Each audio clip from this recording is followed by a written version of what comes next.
जिसे मैंने चाहा था कभी, वही आज याद आने लगे। जिसे मैंने चाहा था कभी, वही आज याद आने लगे।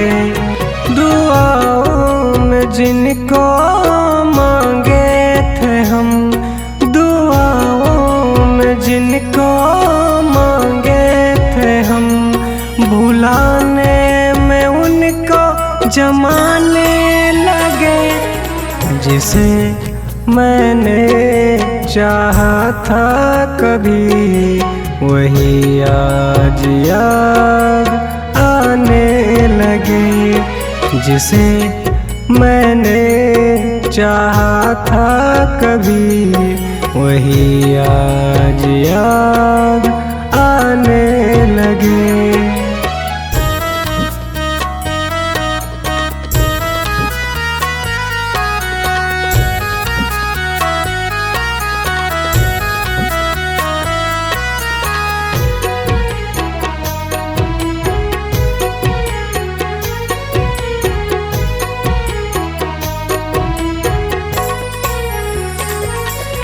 तेरे संग गुजारे ओ लम्हे याद आते हैं अब सभी।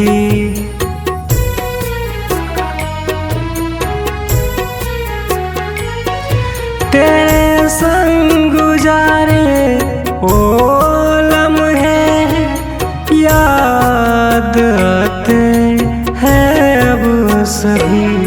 मेरे रातों की नींद उड़ी, छुप छुप कर हम रोने लगे। मेरे रातों की नींद उड़ी, छुप छुप कर हम रोने लगे। दुआओं में जिनको मांगे थे हम, दुआओं में जिनको मांगे थे हम, भुलाने में उनको जमाने लगे। जिसे मैंने चाहा था कभी, वही आज याद आने लगे। जिसे मैंने चाहा था कभी, वही आज याद आने लगे।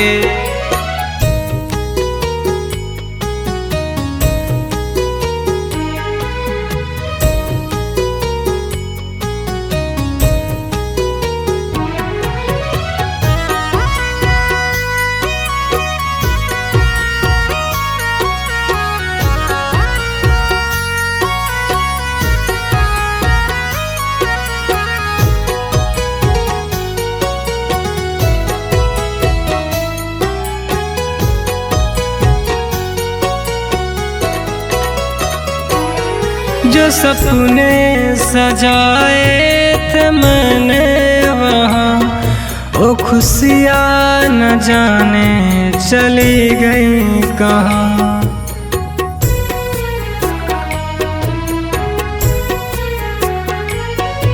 जो सपने सजाए थे मैंने वहाँ, वो खुशियाँ न जाने चली गई कहाँ।